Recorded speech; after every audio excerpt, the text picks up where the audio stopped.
కీలక నేత ఎమ్మెల్యే మనకు అందుబాటులో ఉన్నారు. సార్ నమస్కారం సార్. నమస్తే అండి సార్. ఏంటి మొత్తంగా జనసేనాని తెలంగాణలో అడుగులు వేయబోతున్నారని తెలుస్తోంది. భారతీయ జనతా పార్టీ ఉందా జనసేన వెనక, లేదంటే డైరెక్ట్ గా జనసేనానే తెలంగాణ రాజకీయాల్లోకి వస్తున్న పరిస్థితి? ఒకటి నా వ్యక్తిగత అభిప్రాయం మాత్రం చెప్తానండి. తెలంగాణలో ఏ సేనలు అవసరం లేదు, మా సేనలు బోలెడున్నాయి.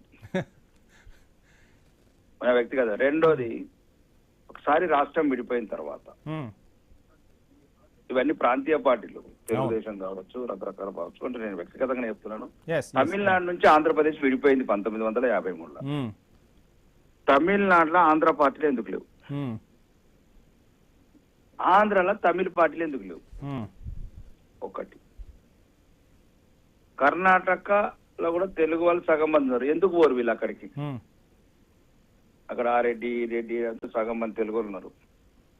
కాబట్టి దయచేసి వ్యక్తిగతంగా ఓకే, అది ప్రజాస్వామ్యంలో ఎవరు ఎక్కడైనా పోటీ చేయొచ్చు, ఎవరు ఎక్కడైనా చేయొచ్చు, దానికి నేను అంత డెప్త్ గా మాట్లాడలేను. కానీ తెలంగాణలో మాత్రం చాలా సేనలు ఉన్నాయి మాకు.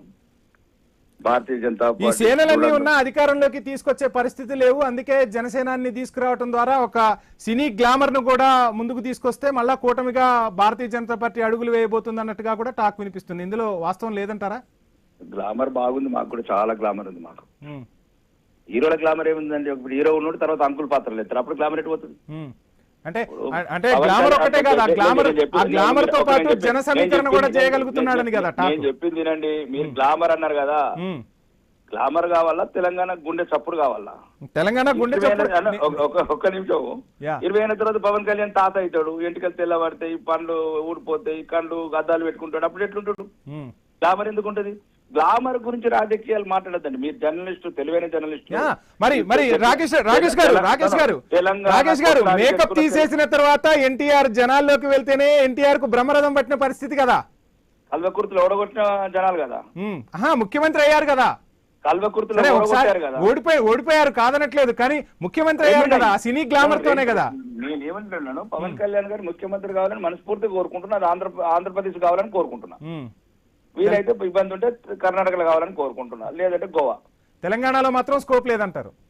తెలంగాణలో ముఖ్యమంత్రి అయిన ఎందుకంటే అంటే వాళ్ళ పార్టీలు పోటీ చేయొచ్చు, గెలితే ఒకళ్ళు ఇద్దరు గెలిచి అది ఓకే.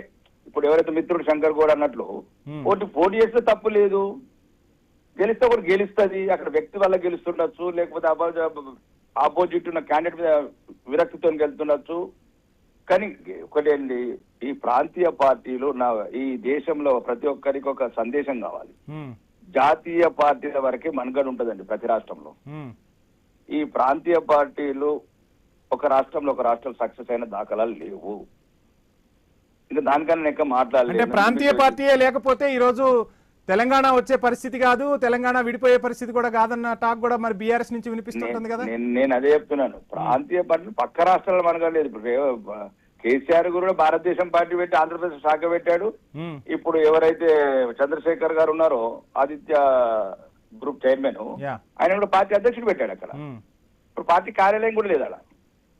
అంటే ఇవన్నీ ఫెయిల్యూర్స్ కథలు చెప్తున్నాను మీకు.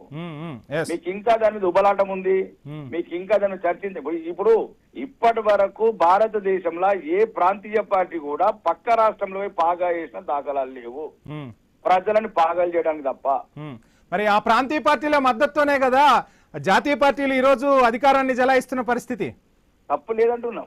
ఆంధ్రప్రదేశ్ లో ప్రాంతీయ పార్టీలు తెలుగుదేశం ఉంది, చెప్తారు డిఎంకే ఉంది, అన్న డిఎంకే ఉంది, అవన్నీ మళ్ళీ మీకు అది నేను చెప్పిన దాన్ని మీరు సబ్జెక్ట్ కనెక్ట్ కావట్లేదు. ప్రాంతీయ పార్టీలు అన్ని సపోర్ట్ తీసుకుంటాం, కానీ ఒక్క ప్రాంతీయ పార్టీ ఏదైతే ఇప్పుడు తెలుగుదేశం ఉంది, తమిళనాడులో సక్సెస్ కాలేదు.